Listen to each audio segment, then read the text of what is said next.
Welcome back to the Bro Country Podcast. My name is Joey, and as always, I am joined by... Hey man, it's Chris here. What's going on over there tonight, Joey? Not a whole lot, my man. How's it going over there? Pretty good. Awesome. Well, we got a good friend of the show that's rejoined us for tonight's episode, Mr. Jake Rowe. How's it going, man? Round 2. We back. We back with That's right. another early 90s icon. I cannot wait for this episode, guys. This gets me to the bones right here. And for those of you that didn't read the title of the episode, we're going to be talking about Joe Diffie tonight. So That's right. we wanted to invite our good friend of the show, Jake Rowe, back on. That was a rhyme. That was pretty cool. But but first, we don't have a lot of news this week. There wasn't a whole lot going on. The ACMs happened, so we're going to recap that. Talk a little bit about Eric Church's new album, and then some of the charts for this coming week. But other than that, not a whole lot going on this week, guys. But that new Church album, what do you think, Chris? Well, I think you've probably heard more of it than me since you're a church choir member. I have heard the full project. Probably. For me, I think there were only 4 new songs that came out. I mean, it's awesome, but half of it feels like I heard it 6 months ago. But I love it. But it's definitely not the same experience as it used to be when a new album came out. Yeah, and it's weird that Church did that because he doesn't typically follow the grain, you know. Yeah. But whatever, it's new church is new church. But yeah, I did get the full project. I got the 3 set of vinyls on Thursday, a day before Heart came out. Oh, that's cool. Which was pretty sweet. Which he actually did the digital release for Heart to the church choir on Thursday as well. I will say that we were talking before we came on air, and Jake mentioned Leonard Skinner Jones. I think that so far of the songs that I've heard, it's probably my favorite. You think so? Yeah. Yeah, I really love that. I really love it. Yeah. It's probably, I don't want to give it away as one of my top 10 because we're probably gonna hint cover this record eventually. That's but yeah, it's probably my top 10. I like Russian Roulette a lot. Yeah, it's kind of got a record year vibe to it a little bit. Yeah, and it's almost like I even saw some people commenting in the groups online like it's like Springsteen 2.0. Yeah. Because he has that one line in there. He's like, I want a memory without a melody or whatever. Yep. Kind of like reverses the Springsteen vibe, so I thought that was pretty cool. Yeah, I mean, in the groups, people are split on it, it seems like. Yeah. Well, it's very, like, rock influenced. I mean, I watched the live stream that he did on Twitch and Amazon Music last night where it was like a 30-minute set and then a 30-minute Q&A. And, he even talked about how he had a lot of Meatloaf influence, a lot of Queen influence, and he wanted it to be like a rock record, pretty much. I'm paraphrasing. Those weren't his exact words, but... so it's definitely a very rock-influenced album, and like you said, people are super torn on it, because there's, like, people, like, in the groups that are saying, can you pick out a country song on this record? I can't find one. And I don't really agree with that. I mean, we'll get into more of that when we cover the whole album. But Church is just Church. You don't need to try to put him in a genre. He's just his own genre. And I mean, if you've been following him over the course of his career, every project's been so different in a sense. You know, like it has its own vibe to it. I feel like, yeah, for sure. But yeah, I'm digging it. I've listened to it a few times. The And album and Soul I've only listened to all the way through once just because it's vinyl and it's got to get up, you got to flip it over, you got to swap them out. I know it sounds lazy, but in a world of streaming, it's kind of it's cool, but you know what I mean. You guys listening, don't judge me, okay? That's right. But yeah, the ACMs did happen. They happened, that's for sure. It was really weird. It was maybe one of the weirdest award shows I've ever seen as far as recipients anyway. So I guess we can go ahead and recap those. Female Artist of the Year, no other than Maren Morris.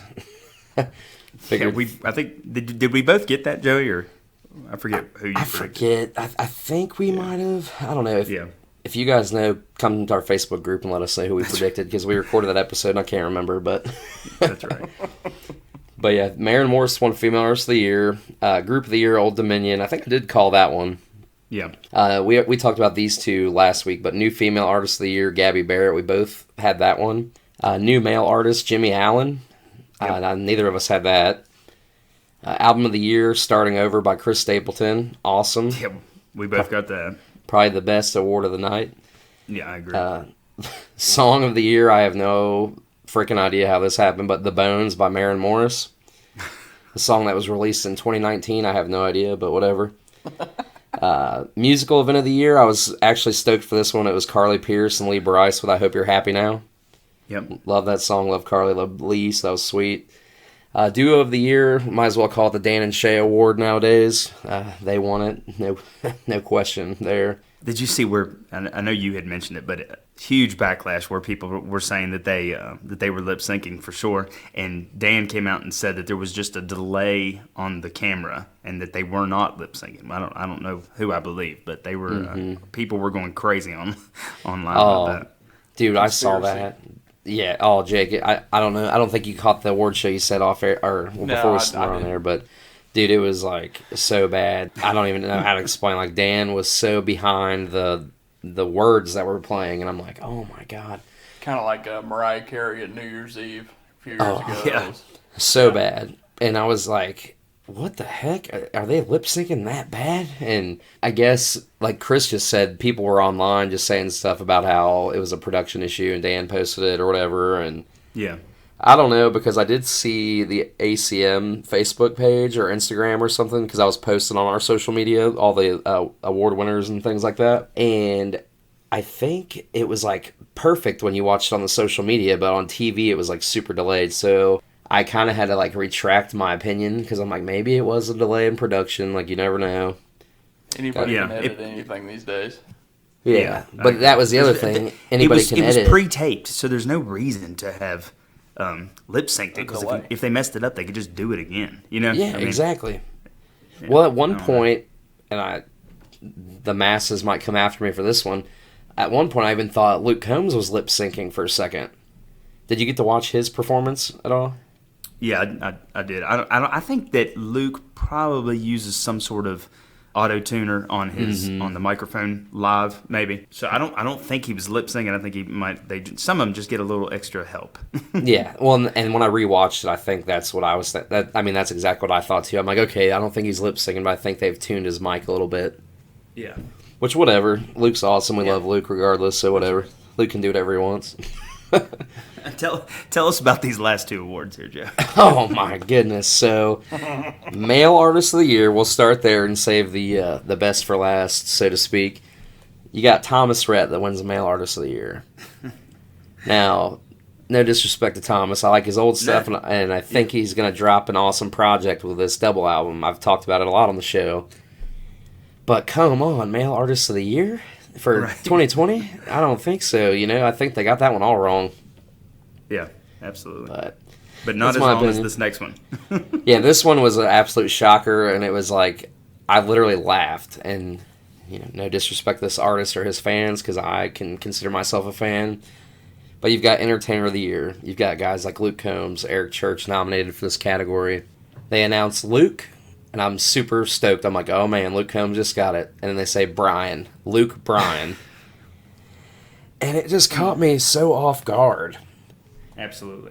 And I even, at our end of 2020 episode, I even said that Luke Bryan's album was one of my favorite albums for 2020 because it kind of went back to his roots a little bit. Not all of it, but some of it. And it was just good. Some of it was just really good storytelling songs and sounded more country than the stuff he'd been putting out. Yep. But I don't think Luke Bryan's Entertainer of the Year, and it's such a hard year to pick an Entertainer of the Year with being in a global pandemic and nobody doing shows or anything like that. But yeah, I agree. I mean, he did a few live stream events. He had the record drop. I'm sure it had a ton of sales. I don't know the numbers, but I mean, when you're going up against Eric Church and Luke Combs, I mean, Luke Bryan's won Entertainer of the Year at the ACMs twice, I believe, 2013 and 15, if I'm not mistaken. Yeah, and it just, I don't know, it totally caught me off guard. I was like, this is a joke. For sure. It caught me off guard, but I think I have a theory. I think that because there were no fans and because it was such a weird year that they kind of just punted on giving Luke the award. Because, I mean, everybody was assuming that Luke was probably going to win it. And I hate to say this, but other than Luke, there's really nobody in country music right now that's ready to take that mantle of Entertainer of the Year other than Morgan, and we all know what's going on with Morgan. Yeah. So if you give the award to Luke this year, then you know, I mean, where do you go from there? Because there's really no other like up and coming superstars that can win that award. I mean, Luke's pretty much it, you know. So Yeah. I mean, Luke's gonna win it. I mean, I'm shocked that he didn't win it Inevitable. this year, but I mean, he's gonna win it. I'm shocked he went 0 for 3. Yeah. I was like, the what? ACMs do not. I mean, like you said, the CMAs I think are a little bit more reputable than the A ACMs. little more prestigious. Yeah. I mean, I don't know. It was just whatever. It happened. It's over. I mean, if if we remember last year, they had Thomas Rhett and Carrie Underwood tie for Entertainer of the Year. Yeah. It's almost like you're watching WWE. Like it's entertaining, but you know it's staged.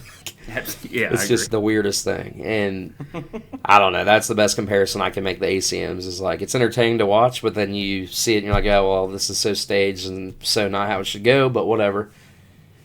There were some good performances though. I mean, Luke's Forever After All. Alan Jackson came out and sang a couple. That was amazing. Yeah. Anytime you can hear some AJ, that's awesome. Blake doing Austin was pretty cool. That was really good. Yeah. You had Stapleton, who sang. Yeah. Him and Miranda together. Yep. Kenny and Kelsey, right? Kenny and Kelsey. I think that was there. probably my favorite performance of the night. Kenny and Kelsey together. It was pretty good. It was really good. That single is very different for her. It's super like slow and stripped down and not poppy like a lot of Kelsey stuff. And her and Kenny are from the same hometown, so that's pretty cool that Kenny jumped on that with her. Yeah, pretty special. That's awesome. But yeah, that's the ACMs in a nutshell. If you didn't watch it, you didn't miss a whole lot. So Jake, I think you're good, my man. That's all right with me. Nothing That's you can't Google the day after and be shocked by seeing Luke Bryan winning Entertainer of the Year. Congrats to everyone, though. We have our opinions, but still really cool for those people that win. So, and their fan bases, I'm sure, are super stoked for them. So whatever, it's all good. Yep. What do the charts look like, Chris? Well, Gabby Barrett, The Good Ones, is number one at radio again this week, and it looks like it's going to be number one again next week. Shoo-wee. And the number one album this week in country music is the re-release of Taylor Swift's first album, or Fearless. Fearless. And she's going back in and re-recording every single song that she ever put out so that she can own the masters of them. And only Taylor Swift could go back in 12 years after releasing a CD and re-release the same CD with a couple extra bonus tracks and just dominate the charts again. It's wild, man. Dude, it's been insane watching that resurge. Yeah. Like, all over social media and TikTok, people are using her songs like as sounds and stuff. It's funny because a lot of people my age, like in their late 20s, that grew up loving Taylor Swift, and I'm like, this is like a modern day nostalgia or something. I'm like, this is weird. Yeah, it is cool though. They're putting it on TikTok when we had it on MySpace. Right. Right. Did we even have MySpace yet? Yeah, we did at that point, but funny. yeah, it's crazy, man. What were you gonna say, Chris? She's going to re-release all of her CDs. So this is, she's going to dominate the charts for the next 2 years with old music. It's pretty crazy stuff. It's wild. Like you said, only Taylor Swift could do that. Yep. It's awesome. But guys, that's the charts. That's it for the News Out Nashville /ACM /chart wrap up this week. So we'll go ahead and jump into the bulk of this episode. Like we mentioned earlier, we're going to be talking about Joe Diffie. I'm just going to talk some background on Joe Diffie, kind of like our Keith Whitley episode a few months back, if you guys check that out with Jake. And then we're going to recap our top 5 favorite Diffie songs. So go ahead and jump into this one here. Just a little background on Joe Diffie. I pulled a lot of this stuff from Wikipedia and other online sources. Joe was born into a musical family in Oklahoma in 1958, and his first musical performance came at the age of 7 years old when he performed The Muffin Man. I thought that was funny.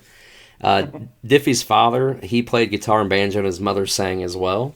And this was something I found that was kind of interesting because his parents claimed that he could sing a harmony at just 3 years old. I believe that.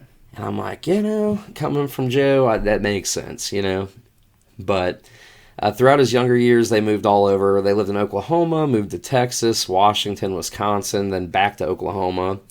And in his last 2 years of high school, he actually played football, baseball, golf, and ran track.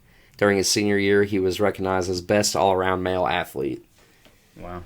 Didn't know any of that. Stud. I did not. You would not have guessed that Joe was a big athlete later in his career. Yeah, all respect to Joe, but I'm like, I never knew he was like this amazing high school athlete. It's crazy, but after graduating high school, he went on to Cameron University in Lawton, Oklahoma. Forgive me if I'm saying that incorrectly. And after he got married, he decided to drop out of college and not to pursue the medical career he was going to school for, which worked out for people like us. Absolutely. That enjoy country music.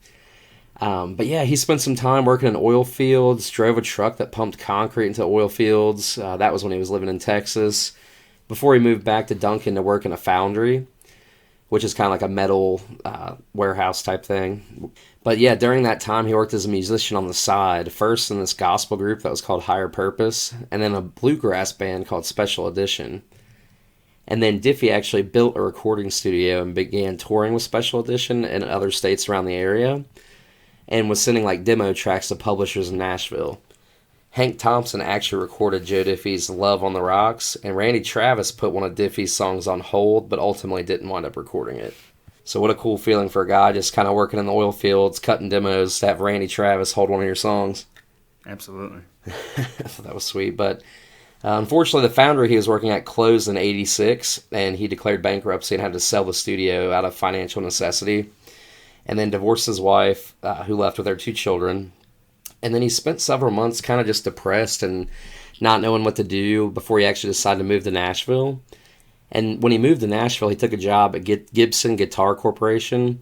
And while at Gibson, he contacted a songwriter and recorded more demos, including songs that were later recorded by Ricky Van Shelton, Billy Dean, Alabama, and the Forster Sisters. And by mid-'89, he quit working at the company that he was working for, Gibson, to record demos full-time. And then he met Debbie, who later became his second wife. And, later that year, he was contacted by Bob Montgomery, a songwriter and record producer known for working with Buddy Holly. Oh, that's cool. Yeah, so that was a pretty cool connection. I know. During that time, he was recording duet with Trisha Yearwood. Mm-hmm. And I think during that time, him and Garth and Trisha were kind of like the go-to demo singers in Nashville. I've heard Trisha talk a lot about running into Diffie and Garth back in those days. Yeah. Isn't that crazy to think about them just singing demos, all of them? Yeah, wouldn't you love to get your hands on some of those demos?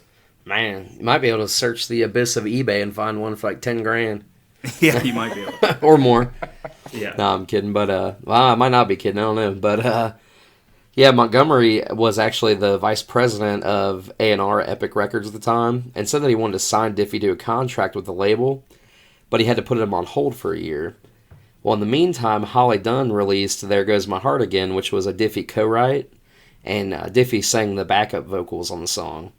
And following that song's chart success, Diffie was able to sign with Epic in early of 1990. So after signing with Epic, the label actually released Diffie's debut album, A Thousand Winding Roads, at the end of 1990 with Montgomery and Johnny Slate as the producers. The first single, Home, reached the top of the Billboard Country Songs chart. And then later in 92, he dropped his second album titled Regular Joe, and it was actually certified gold by the RIAA, the Recording Industry Association of America. And the first 2 singles from the album both peaked at number 5 on Billboard, those songs being It's Cold in Here and Ships That Don't Come In. Classic right there. I was about to say a classic Diffie tune. 93, Honky Tonk Attitude dropped, which was a huge one for him. Yeah, I think this took him to a whole nother level right here. Yeah, this is what really sprung him into what we would call stardom in the 90s. But they shipped 1 million copies to the United States, and it was a certified platinum album. The first 3 singles from the album all reached the top 10 on the country singles charts, those being John Deere Green, Prop Me Up Beside the Jukebox, and In My Own Backyard. I don't know if I know In My Own Backyard. I listened to it earlier today. If you listen to it, you'll know it. I would know it. What Yeah. about you, Jake? Do you know that one? I don't know the title, but it's like Joey said. If I heard it, I might know it, but I don't know the title right off the top of my head. Yeah, if you guys listen to it after the show or whatever, you'll know it. Because when I first read that, I was like, I don't know if I know that.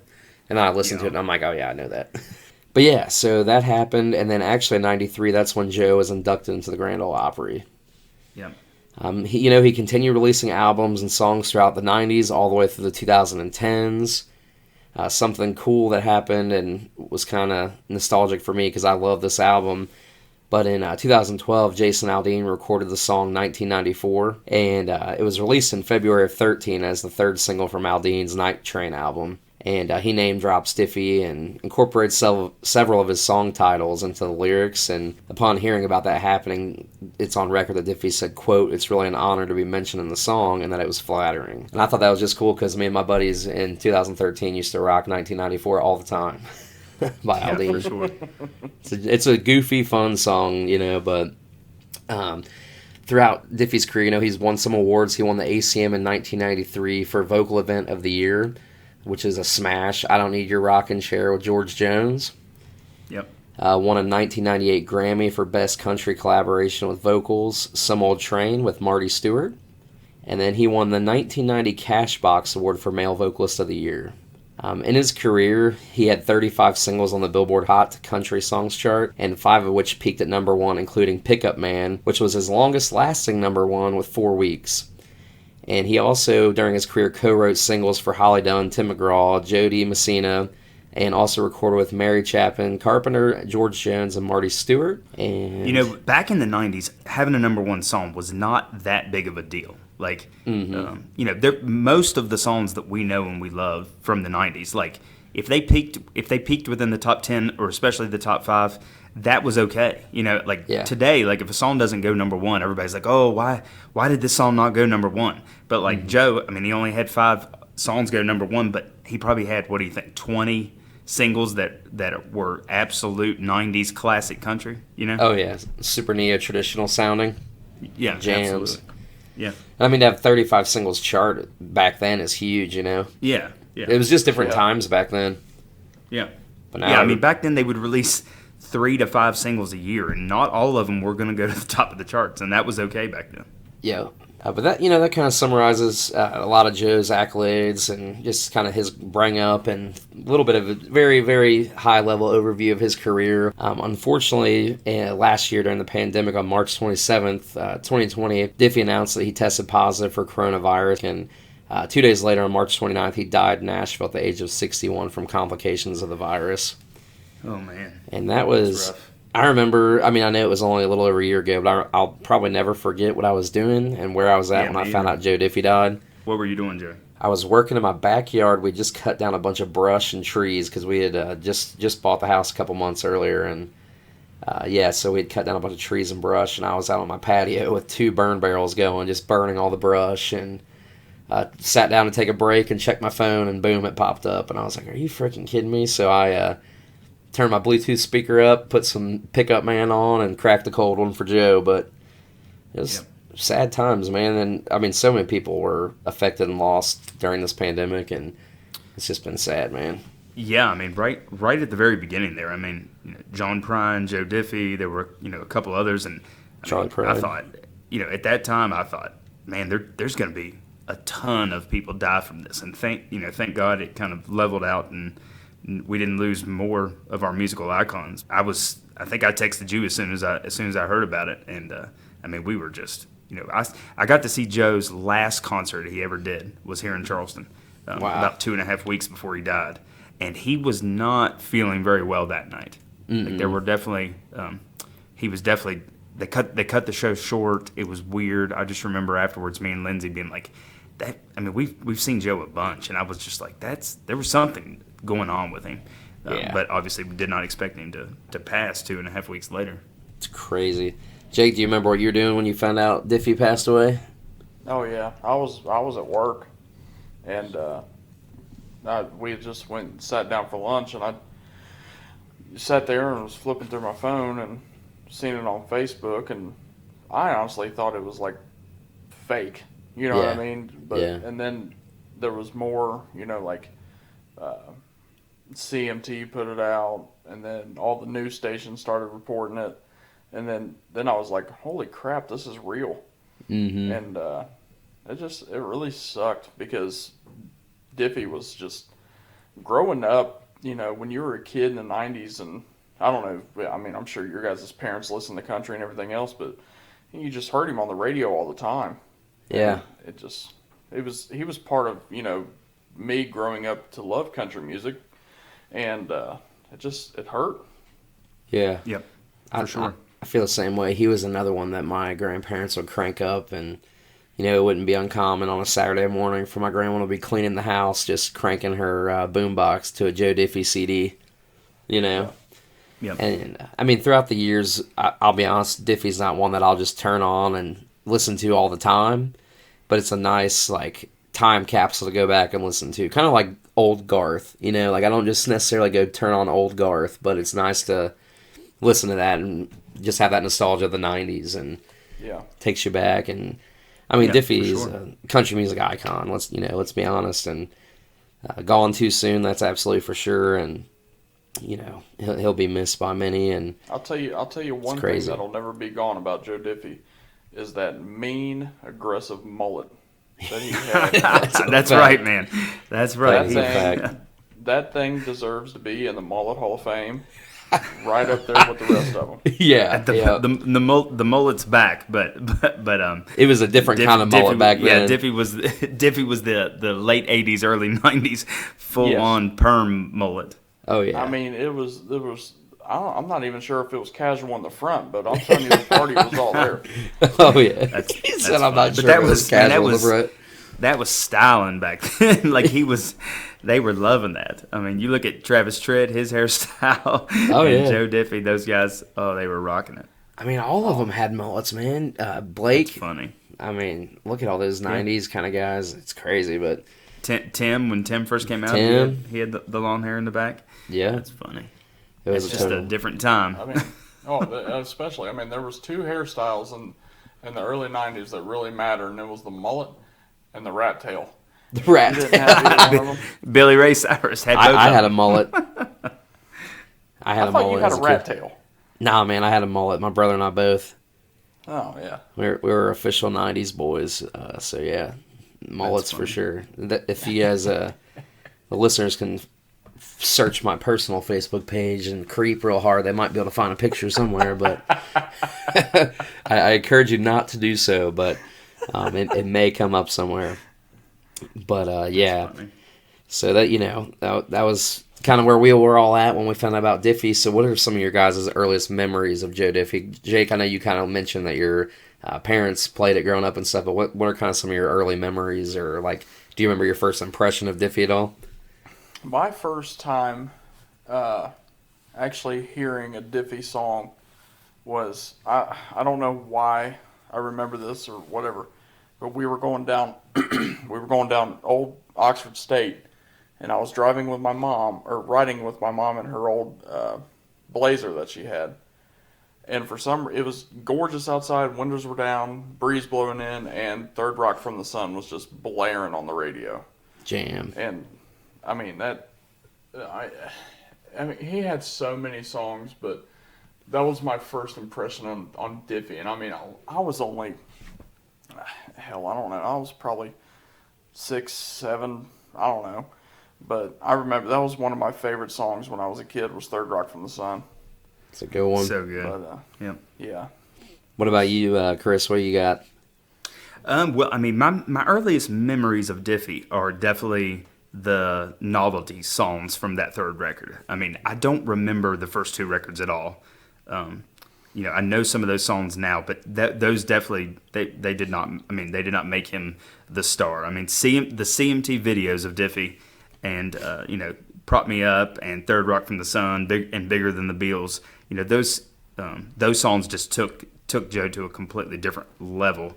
And at that time in country music, Garth and George were so big and they dominated everything that some of these other guys kind of slipped through the cracks for a while. And I think in these last probably 5 to 10 years, when people have really gotten nostalgic about 90s country, you look back on guys like Diffie and you think, man, he was a freaking legend. Yeah. I think there were definitely times where people didn't think of Joe in that way.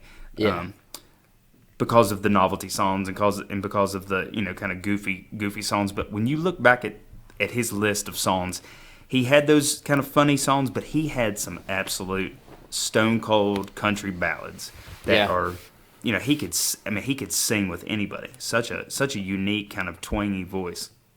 Yeah, I love. It's weird that you say that, but this is just my personal opinion or whatever. But do you guys, when you hear Diffie, do you guys kind of like, if you closed your eyes and you did not know the song or who the artist was, could you confuse him with Alan Jackson a little bit? Yeah, like a little bit. I was gonna say, I think there's some resemblance. It's just me. I don't know, but it's probably just you. Yeah, it really is at this point. Now I I'm just picking feel on. Jake's not coming back on the pod. He's gonna be like, they just make me feel secluded. Yep, I'm done. I'll take some heat. Yeah, I can see it, man. No, I can see a little resemblance for sure. No, AJ is just. I don't know if it's just how clear that they speak their lyrics or if it's the flow that they use. But I see a lot of similarities between those guys. Maybe, and I know that they're on completely two different spectrums. I mean, like, Alan Jackson is an absolute, top tier legend. And I'm not saying that Joe isn't, but there's some differences. of those similarities. Yeah. I can agree with that. And then, they're both two neo-traditional guys too. So a lot of their just like instrumentation and influences are similar. Yeah. I think could be one more thing I wanted to say is, everybody always says that if somebody like Diffie, the music lives on forever. And that's true. These songs will live on forever. But, when somebody like Diffie dies and you know that those songs are never going to get sung again live at a county fair or at a outdoor amphitheater, and, there's just something so sad about that to me, I saw Diffie twice at a county fair, and, there probably were 2,000 people, 3,000 people, I don't know. But, that was, you couldn't get any better than a summer night outside with somebody like Joe Diffie. No. Not at all. Go ahead, Jake. Didn't he play at the fairground, Preble County one year, Joey?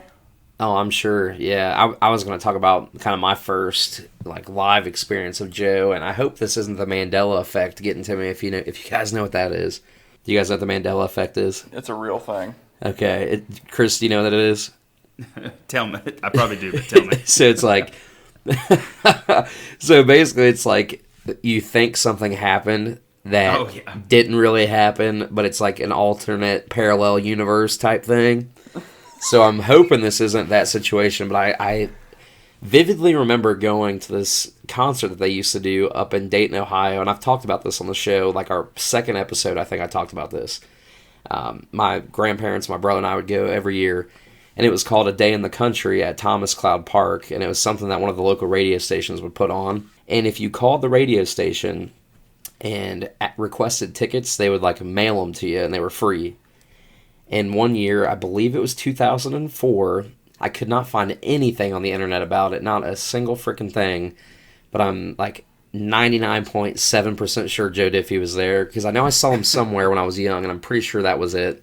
And I just remember my grandma talking about, we're going to go see Diffie, And there wasn't a ton of people there. It was kind of like a county fair type vibe, where they got the little food booths set up and games and stuff. So that was my first live experience. I'm kind of similar to Jake, where I don't necessarily remember the first time I heard him, but I just remember Grandma cleaned the house, cranking that third album, and just listening to Diffie, Yeah, for sure. But I saw Diffie at the Opry in 2019 when Luke was inducted to the Grand Ole Opry, because he was there for the induction. Him and Vince inducted him, right? Yeah, they did, and they both performed as well, and it was just crazy to think a year later, not even a year later, he passes away. Yeah. I'm like, that's crazy. And I was so thankful to have been able to see him as a child and as a man, and get to just kind of follow him through those decades, and I don't know, just kind of special, Yeah, for sure. Jake, had you seen him, other than the county fair, or was that your experience seeing him live, or? No, I honestly, I've never seen him live, and it really bothers me that I haven't. But I've listened to him my entire life, but not seeing him live really, it kind of irks me a little bit. Yeah, I can definitely feel that. It's all good. But yeah, so I don't know. You guys got anything else in that regard as far as early memories or live shows or anything like that, Chris? No, I mean, I did not see Joe at all until about 5 years ago. And then Oh, he wow. showed up at 2 or 3 local county fairs. And then he came to Charleston back in March, right before he died.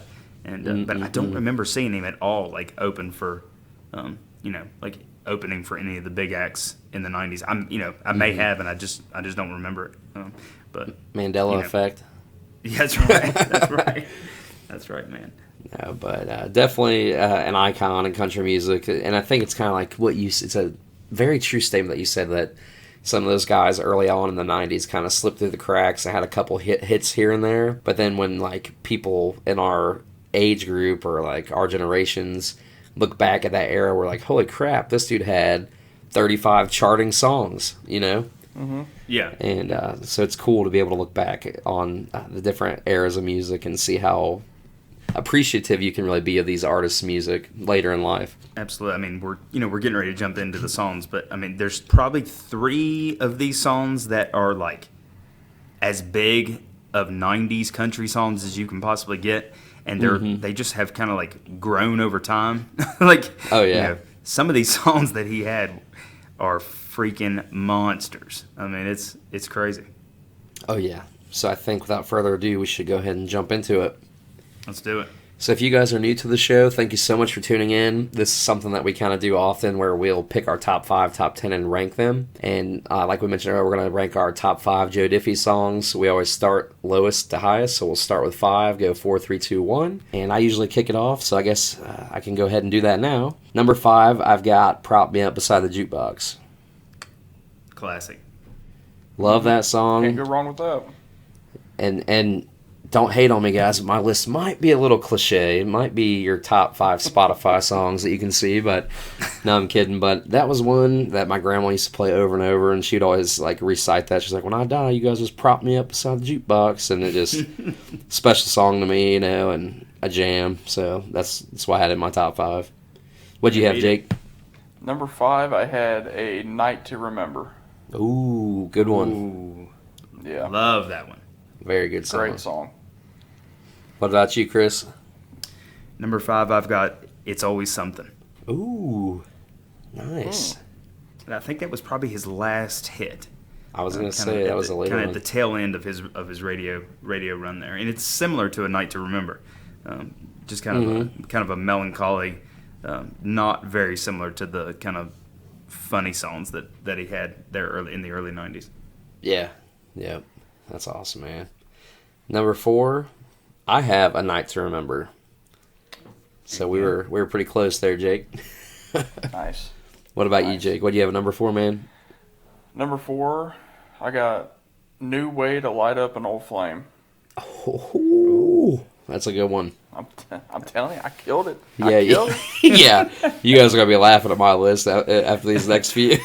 I bet Jake and I could probably tell you what your list is right now. I know you could. Yeah. Jake, you probably could too, but what do you have at 4, Chris?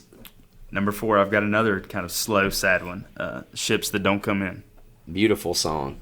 Yeah, so good, man. And that one live, he would slow it down and dedicate it to the military and the veterans in the crowd, and it was an awesome moment. Yeah, that song is absolutely incredible. So I guess I can go ahead and say what my number 3 is. It's Ships That Don't Come In. And there's a line in that song, and excuse me for for those of you that listen to the show normally, we don't curse, but to quote the verse, it says, "We bitch about $1 when there's those without a dime." And I don't know why, but that line just resonates with me. You know what I mean? Yeah, because sure, man. It's so easy to complain, and I don't know, it just has a bigger meaning than just being about $1 and a dime. It's like we complain about life, and but we have so much to be thankful for when there's so many people out there that don't have anything. So I don't know, that line has just always resonated with me. But that's what I had at number 3. What about you, Jake? Number 3, I have Home. Oh, nice! You're crushing it, dude. Hey, the home is really. I put it at 3, but that song has like a lot of meaning to me. You know what I mean? Mm-hmm. Like it just makes me like think back at my childhood and all that stuff, and it just really, not to be cliche, but it really hits home.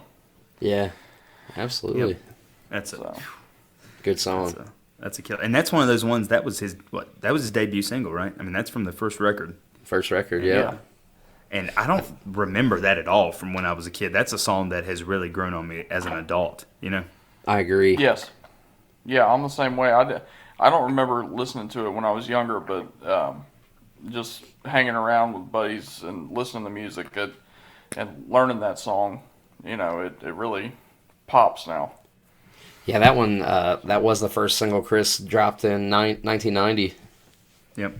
Gosh, that's a year older than me. Still listening to it, though, and then also, music is just timeless, you know? It is, man. Mm-hmm. But what do you have, Chris? Number 3, let's get cliche here, Joey. John Deere Green. That's a jam. It's all right to be cliche. It is an absolute all-time 90s jam. You cannot get any better than that. I'm pretty sure when he sang that at the Opry, the roof was about to fly off the building. Oh, I bet. And that doesn't happen at the Opry often, as you know, because I know you've been to some shows there. It's very chill. Everybody's kind of sitting in their little pew and not singing and clapping and being respectful. But when John Deere Green came on, it was wild. Yep. I actually have to have, no matter where you are. Yeah, I actually have to like pause for a second and tell a story about that night because, and I told this on our earlier episode, but we didn't have as many listeners back then, so this is kind of funny and kind of fanboyish of me because I drove to Nashville to see Luke Combs' Opry induction to meet up with some fan club members that I knew through Facebook. But anyway, that being said, I had a ticket that was by myself. And I got seated, I just bought like a nosebleed ticket or whatever, and I was seated in this group of people, and I kid you not, it was 2 rows of people, and I was like on the end with all these random people, and it was like a big family reunion that they were all there for. So I was like in the family reunion with all these people, and I was sitting next to Grandma and Grandpa, and I mean, you know, I've been to hundreds of concerts, so I have no shame with meeting people, talking to people, just celebrating music. And I was singing all the songs, and the excuse me, that's kind of rude. The older lady looked at me and she's like, "Well, you know all these songs, don't you?" And then, I thought she was kind of like annoyed with me. But then when Diffie came out and was singing, and they started singing along with John Deere Green, it was just like an awesome moment because I'm like, they weren't annoyed. They just didn't know the songs. Now that they know them, they're screaming them with me. I'm like, this is freaking awesome. So I thought that was pretty funny. And yeah, they that's how I found out it was a family reunion after that. They were like, well, we're here with our family, this row and this row. And we're from, I forget where they were from. They're like, we're from such and such. We're here for the week and we want to come out to the Opry. And I'm like, that's awesome. I was like, thanks for being so welcoming to this loner that drove down to Nashville by himself. But anyways, not to get off of the tangent there. Where we were, you said number 3, Chris. So I think we're at my number 2 now, right? Yep. Here we go. Top 2. Top 2. Oh man, I've got John Deere Green at number 2. Surprise, surprise.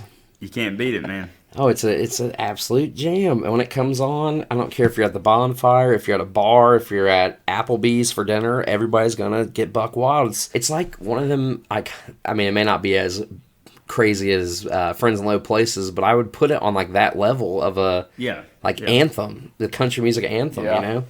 Yeah, it's definitely like top 10 90s anthems. Like, yeah, you can't beat it. Everybody knows it. Even if you're not a country music fan, you know that song, you know, or you've heard it, or some your friends know it, so you've heard it. But it's just absolutely iconic. But that's what I had at number 2. Jake, what do you have, my man?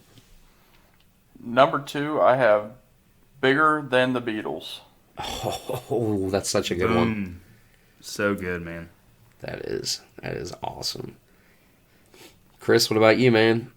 I'm just going to follow Jake's lead. Bigger Than the Beatles, number 2. Nice. That is, that song right there, I just remember the video so well from when I was a kid on CMT. And it's just it's kind of a middle, it's not quite as probably iconic as John Deere Green or Prop Me Up or Redneck Man, but it's just another one of those ones that probably everybody that's ever listened to country music knows. Yeah, absolutely, man. And it's such a good one. I'll be honest, it didn't make my list. We're at number 1 for me right now. I wonder if we all have the same number 1, because there's one iconic Diffie song that none of us have named off yet. And I have at number 1, if you can guess it, I've got Pickup Man. How cliche, right? Pickup Man at number 1. Yeah, I mean, you can't get more original than that. But that is an absolute jam, though, man. It is. It is an absolute jam. That is. I mean, it was couldn't tell you how many times I drove around in my old. Joey remembers it, the old step side. I couldn't tell you how many times I jammed that song driving in that truck. I don't know how many times I've jammed that song in my Dadmobile. It's an SUV or my sedan. I never even had a pickup, and I thought I was a pickup man. You know what I'm saying? It's just a jam. Yeah. But yeah, absolute iconic song. But what do you have at number 1, Jake? Number 1, I have, and I don't think you guys are going to guess this. Probably not. So help me, girl. Oh, yeah, that almost made my top 5. Yeah, me too. It didn't quite crack it, but that is an awesome song. I almost took out Prop Me Up Beside the Jukebox and put that one in there, but I was like, that one's more sentimental to me, and I like it. But it's when you look at these 90s artists and these 80s artists, it's really hard to narrow down like their top 5, like your top 5 favorite songs by them. Yeah, we really need to do like a top 10. Yeah. Yeah, we could have easily done a top 10 on Diffie. Oh, for sure. Oh, 100%. Absolutely. Yeah. But what do you have at number 1, Chris? My number 1, you guys both had on your list, so we've kind of agreed on this one. A night to remember. My awesome, great song. Awesome. Was I the only one that put Pickup Man? Yeah, because you were the only one that looked at the Spotify top 5 and just put those. And just put those. Oh my god, dude! I'm not a real Diffie fan. I am not. Oh Jeez. my gosh, man! Hey, I had a night to remember now. And ships that don't come in. So I mean, that's yeah, you're right. You're right. You're trying to get out of it now. I know a night to remember wasn't a top 5. I had to dig deep in the archives for that one, right? No. Oh man, I can't believe I was the only one that. I can't believe I was the only one that had Home on their top 5. Oh man, it's kind of sad, man. It is, yeah.